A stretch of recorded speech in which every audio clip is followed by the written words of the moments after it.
ठीक है, तो point number 1 rotative magnetic field सबसे इंपॉर्टेंट पॉइंट है, पहले ही क्वेश्चन इसी के ऊपर आया हुआ था।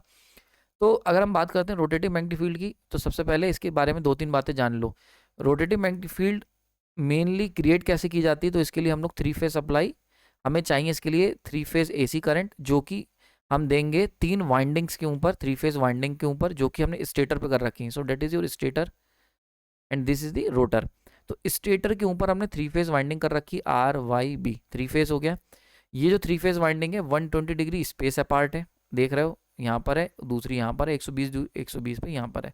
तो 120 डिग्री स्पेस अपार्ट, और जो इसके अंदर हम सप्लाई दे रहे हैं वो भी हम 3 फेज करंट दे रहे हैं, जो कि 120 डिग्री फेज अपार्ट भी है।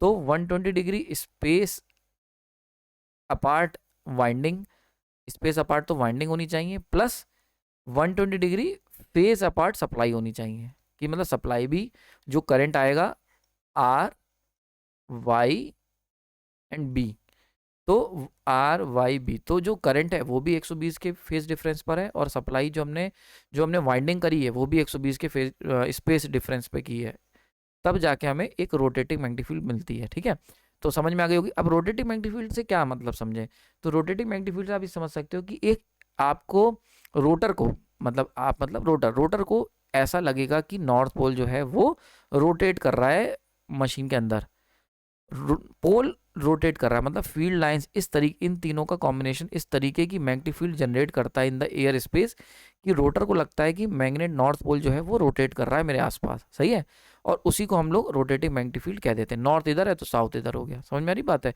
तो रोटर को लगता है कि एक मैग्नेट उसके आसपास रोटेट कर रही है, ठीक है, पहली बात। दूसरी बात यहाँ पर ध्यान देने वाली ये है कि वाइंडिंग स्टेशनरी है, फील्ड जो है, जो आर की फील्ड है वो स्टेशनरी है, वाई की स्टेशनरी, स्टेशनरी मतलब जो वाइंडिंग्स हैं जो अपनी फील्ड बना रही हैं वो सब तो स्टेशनरी हैं, लेकिन इन तीनों की वाइंडिंग से जो फील्ड बन रही है वो आपस में इंटरेक्ट करके एक रोटेटिंग इफेक्ट को क्रिएट कर रही है। So rotating magnetic field is just a effect है, एक्चुअल में कुछ रोटेट नहीं कर रहा है, लेकिन इन तीनों की वजह से जो हमारी मैग्नेटिक फील्ड लाइंस, जो मैग्नेटिक फ्लक्स क्रिएट हो रहा है इन द एयर स्पेस, तो फील्ड मतलब जो फ्लक्स है इन द एयर गैप, वो हमें रोटेटिंग होता हुआ दिख रहा है, घूमता हुआ दिखेगा। समझ में आ रही बात है, क्लियर हो गया होगा। इसको बाकी मैंने बहुत डिटेल में स्पेशल पर्पस मशीन में कवर करा था, और आप वहाँ पर जाकर देख सकते हैं, प्लस इसको मैंने इन सिंक्रोनस मोटर के अंदर कवर करा है, सिंक्रोनस मोटर, वहाँ पर भी मैंने ये चीज़ बताई हुई है। तो इन दोनों जगह पर आप देख सकते हैं कि रोटेटिंग मैग्नेटिक फील्ड किस तरीके से वर्क करती है। ठीक है, आयुब आपको समझ में आ गई होगी, ये बात क्लियर हो गई है ना। अब देखो बहुत ध्यान से समझे, तो मैग्नेटिक फील्ड की अगर हम बात करें रोटेटिव मैग्नेटिक फील्ड के, तो इसके मैग्नीट्यूड कितना होता है, तो इसका मैग्नीट्यूड, ये जो रोटेटिव मैग्नेटिक फील्ड होती है this is basically a constant magnitude की फील्ड होती है, जो कि रोटेट करती है पर्टिकुलर डायरेक्शन में।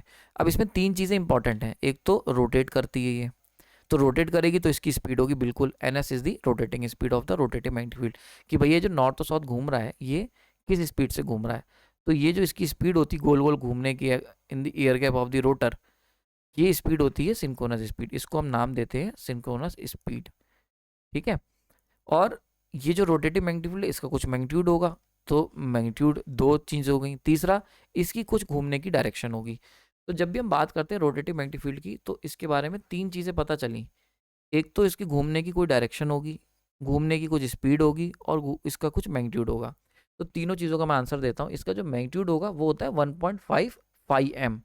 Phi M is the maximum flux per phase, यानी कि जैसे मान के चलते हैं ये वाई फेज है, तो इसका अगर हम केवल इस वाइंडिंग का अगर फ्लक्स देखेंगे, तो इस वाइंडिंग का फ्लक्स कुछ इस तरीके से हमें देखने को मिलेगा as per the AC current. तो that is the maximum value of flux of this particular phase, Y phase. तो ये वाई हो गया, ऐसे ही बी होगा, ऐसे ही आर होगा। अब एक बात और मैं इसमें बताना भूल गया, कि जो तीनों करंट हैं, ये तीनों करंट क्या होनी चाहिए, बैलेंस्ड होनी चाहिए, बैलेंस्ड, और आपकी सेम मैग्नीट्यूड की होनी चाहिए। मतलब आर की जो वेव है, आर फेज की, वाई फेज की, और बी, आर वाई बी, है ना, इन तीनों का मैक्सिमम वैल्यू सेम होनी चाहिए, इन तीनों का डिफरेंस 120 120 120 का गैप होना चाहिए, तो मैग्नीट्यूड भी सेम होना चाहिए। तो देखो एक बात समझो, जब वाई फेज के अंदर करंट फ्लो करेगा it will create it's magnetic field, तो जो मैग्नेटिक फील्ड वाई फेज में क्रिएट होगी उसका जो मैक्सिमम मैग्नीट्यूड होगा उसको हम कह रहे हैं फाई एम। तो चाहे वो वाई फेज ले लो, चाहे वो बी फेज ले लो, चाहे वो आर फेज ले लो, तीनों फेजेस में जो भी करंट फ्लो करेगी वो मैग्नेटिक फील्ड बनाएगी, और क्योंकि तीनों में करंट जो होगी वो सेम, बिल्कुल सब कुछ सेम है, बस 120 के डिफरेंस पे हो रही है, तो इसीलिए सबका मैक्सिमम वैल्यू भी सेम होगी। तो मैक्सिमम वैल्यू जो किसी भी फेज की, वही लिखा हुआ है मैक्सिमम फ्लक्स पर फेज, मतलब किसी भी फेज का जो मैक्सिमम फ्लक्स की वैल्यू होगी डेट इज फाई एम।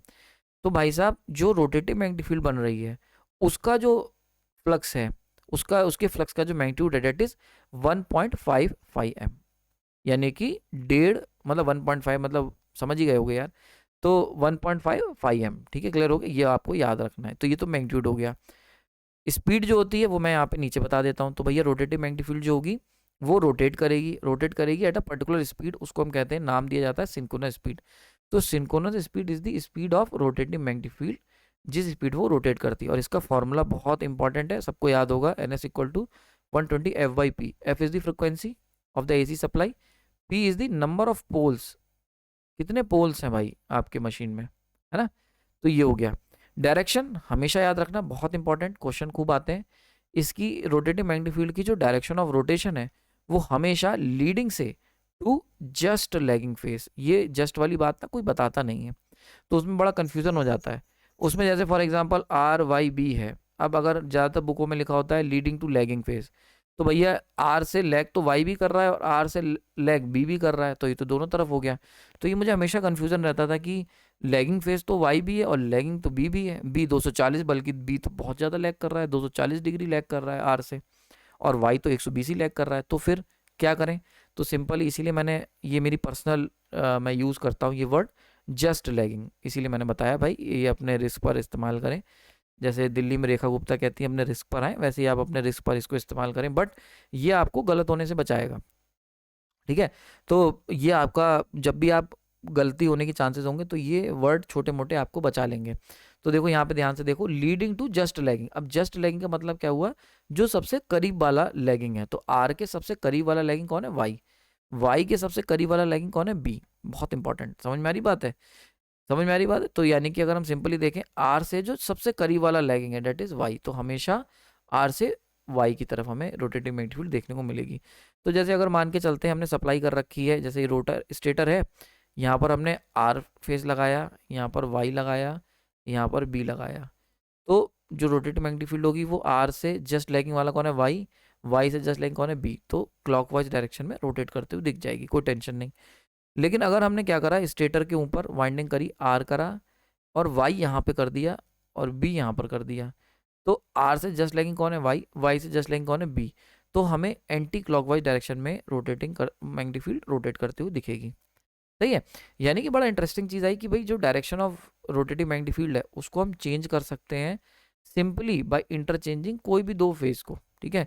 कोई भी जो दो फेज हैं उनको हम अगर इंटरचेंज कर देंगे तो हमारा काम हो जाएगा, ठीक है। कोई दो फेज को हम बदल दें, स्विच कर दें आपस में, भाई बी को इधर कर दिया और आर को इधर कर दिया, और डायरेक्शन ऑफ रोटेशन रिवर्स हो जाएगी, ठीक है। तो this is all about rotative magnetic field. इससे ज़्यादा लेक्चर सीरीज में आपको जानने को मिल जाएगा। बाकी मुझे लगता है कि बहुत सारी चीज़ें मैंने बता दी हैं जिसपे क्वेश्चंस आ सकते हैं, ठीक है। क्लियर हो गए यहाँ पर? ओके, नेक्स्ट अगर हम लोग